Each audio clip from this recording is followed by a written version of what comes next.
Bagaimana pendapat Ustadz mengenai Wahabi? Karena beberapa referensi ana menemukan dahulu Abdul Muhammad bin Abdul Wahab pahamnya dulu ditolak oleh ulama-ulama dunia. Wahabi diambil dari kata Muhammad bin Abdul Wahab, maka pengikutnya disebut Wahabi. Tapi karena nama itu sudah terlalu buruk, negatif, maka berganti baju menjadi Salafi. Untuk membuat orang supaya tak lupa, maka disebut dengan Salafi Wahabi. Salafi baju baru, Wahabi baju lama. Menyikapi tentang Wahabi ini ada kelompok yang pertengahan, ada yang ekstrim, ada yang membenarkan sama sekali.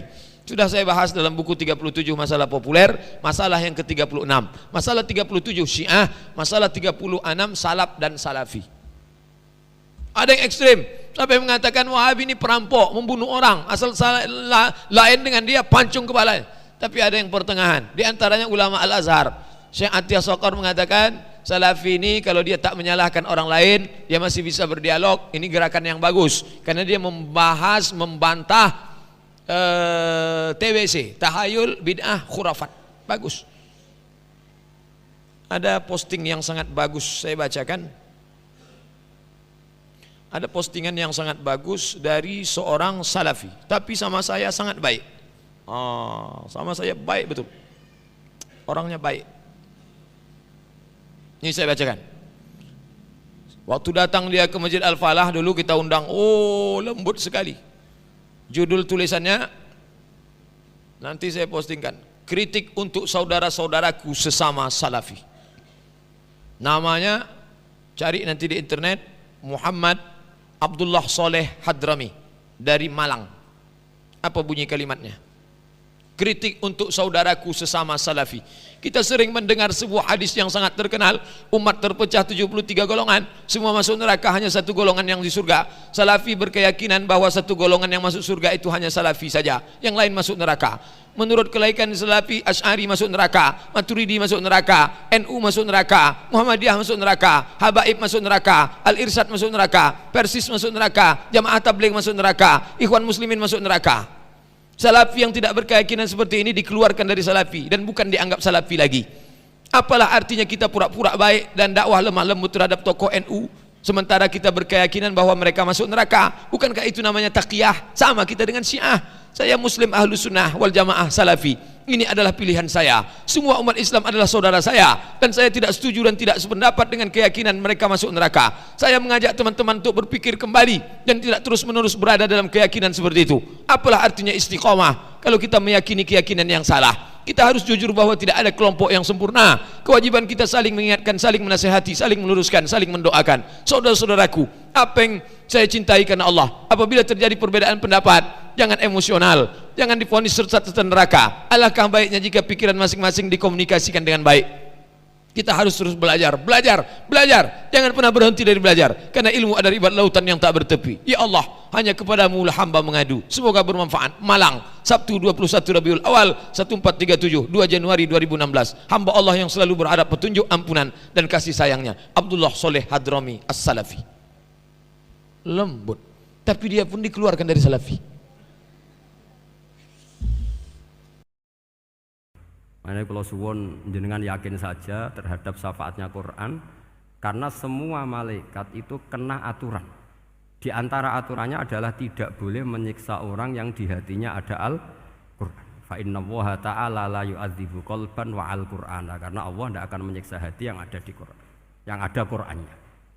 Sehingga mriki jelas gini riwayat saking Ibnu Katsir, supaya kula percaya, apalagi ini didhawuhkan Rasulullah sallallahu alaihi wasallam bahwa surat Tabarok adalah disebut munjiyah, penyelamat, juga disebut wakiyah, penjaga. Lalu biasanya orang-orang yang enggak percaya syafaat itu pertanyaannya adalah, kan manusia itu wa alaisa lil insani ila masa'a, manusia itu hanya bisa membawa bekal apa yang pernah dilakukan. Itu dijawab oleh ulama-ulama kita ahli sunnah wal jamaah. Entah perlu ditambahi anahdia apa enggak tahu saya. Saya ini kata orang banyak termasuk pengurus PBNU, tapi saya itu tetap enggak pati srek. Kalau ahli sunnah saja, enggak usah ditambahi anahdia. Karena nanti malah enggak global ini, ahli sunnah kok lokal ini jadi ribet. Ya, tapi kalau kita di Indonesia ya ditambahi anahdia enggak apa-apa. Karena mau enggak mau memang apa ya? Dalam hal ikramus sahabah mungkin kita dengan Wahabi itu sama-sama ikramus sahabah. Tapi dalam hal percaya wasilah kita ini ada miripnya dengan Syiah karena Syiah percaya wasilah, NU percaya wasilah. Tapi dalam bab ikramu kulis sahabah beda kita dengan Syiah. Fa innas Syiin itu ada sahabat yang dihormati, ada yang enggak. Akhirnya terus kita karena itu terus bikin ahli sunnah An-Nahdiyah karena Wahabi itu ya ahli sunnah tapi enggak percaya apa? Wasilah. Ya katanya gitu, kata para pakar-pakar. Saya sendiri hanya nirukan, saya enggak punya kepentingan untuk menganalisis itu enggak. Karena pertanyaan di kuburan itu ya gampang, nanti marobuka, manabiuka itu gampang lah. Tapi ada KNU juga, ada nanti Gus pertanyaannya, wama jamiyatuka. Waduh ribet itu, lama-lama wama hizbuka, partai kamu apa? Ribet kan kalau semua orang kreasi nambahin, malah ribet kan. Tapi lewat ngaji ini saya pastikan bahwa surat Tabarok itu luar biasa. Terus saya teruskan. Wa qad rawat Tabrani wal Hafidz Ad-Diya al-Muqaddasi min tariqi Salam bin Sadrusih qala Rasulullah sallallahu alaihi wasallam suratun fil Qur'ani khosomat an sahibiha hatta adkhalathul jannah. Jadi ada surat di Quran yang mati-matian membela yang hafal sampai surat itu memasukkan orang itu ke surga, yaitu tabarakalladzi biyadihil mulk. Ini yang An Ibnu Abbas yang qala daraba ba'du ashabin Nabi sallallahu alaihi wasallam khiba'u ala qabrin wa wala yahsibu annahu qabrun. Fa idzan qabru insanin yaqra'u suratal mulki hatta khatamaha. Fa atan Nabiyya sallallahu alaihi wasallam faqala hiyal mani'ah hiyal munjiyah tunjihi min adzabil qabri.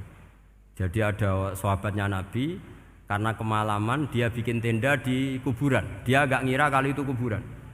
Ternyata di situ ada orang Sohibul Qabri ini baca surat Tabarok. Baca surat Tabarok. Kemudian peristiwa itu dilaporkan ke Rasulullah. Jawabnya Nabi apa? Memang surat Tabarok itu al-mani'ah yang bisa menghalau atau menolak azab.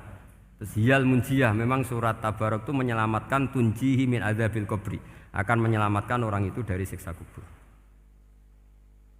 Ikut ke sekolah. Wa qala Tabrani haddatsana Muhammad bin Hasan. Terus qala Rasulullah sallallahu alaihi wasallam lawadittu annaha fi qalbi kulli insanin min ummati.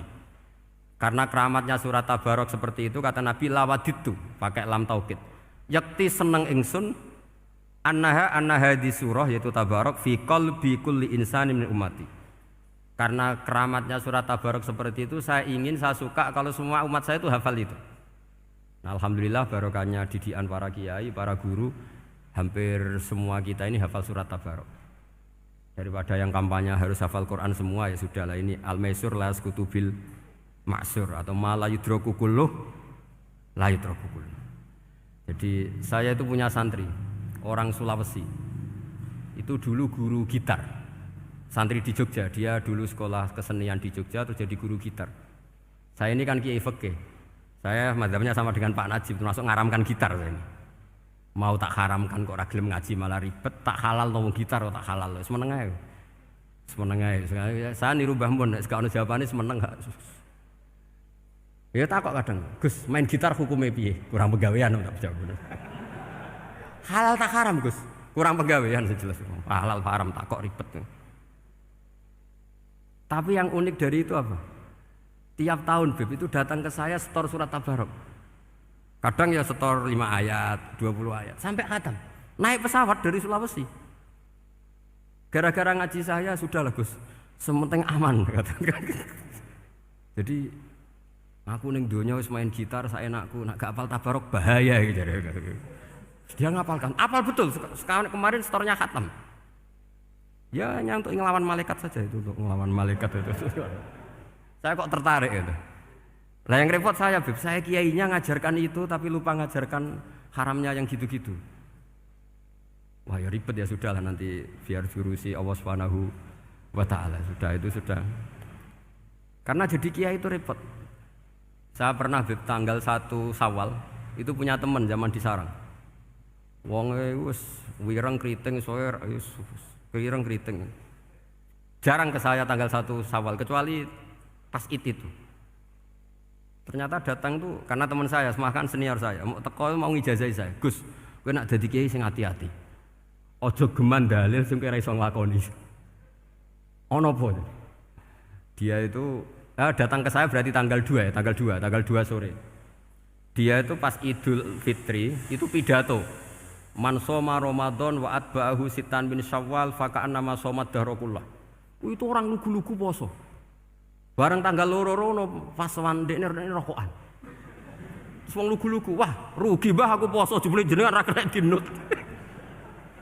Jadi semuanya yang poso 6 hari itu ngikuti kiai itu. Ternyata pas disowani pas rokokan. Rugi mbah aku anut jenengan. Tak nut-nut poso jebule jenengan gak poso. Aku yo meneng ngene, lha opo pe dalil ngono barang lho lha opo ora iso nglakoni. Makanya ini hati-hati para kiai. Nek dalil sing ora iso nglakoni ra usah. Nak khutbah Id ora usah cerita poso 6 hari, kok malah diciri orang. Ya cerita wae wong nak berposo dosane di sepuro insyaallah, pokoke yang gampang-gampang saja. Nak dolan ning gone wong awan-awan dosa ganggu. Nak ra dolan sombong gak gelem silaturahim. Wae ngomong yang umum-umum saja. Jangan dalil poso 6 apa? Hari itu sekali ada yang nganut ternyata kamu ndak bisa, wah itu repot. Ya jadi saya berharap sekali keyakinan guru-guru kita bahwa Al-Qur'an mensyafaati itu kita terima. Kita terima an ilmin wa an bayinatin wa an hujatin. Kita bukan sekedar terima karena itu dawai guru enggak, tapi satu bayinah. Yaitu logikanya adalah malaikat itu mukallaf. Mukallaf itu kena aturan hukum. Jika manusia kena aturan hukum harus menghormati orang hafal Quran, maka malaikat juga kena aturan yang sama. Yaitu harus menghormati yang hafal Quran. Jadi boleh kamu nanti ketemu malaikat mungkar nakir, sertifikat Iqra khatam, qiraati khatam. Syahadah saya hafid terbaik.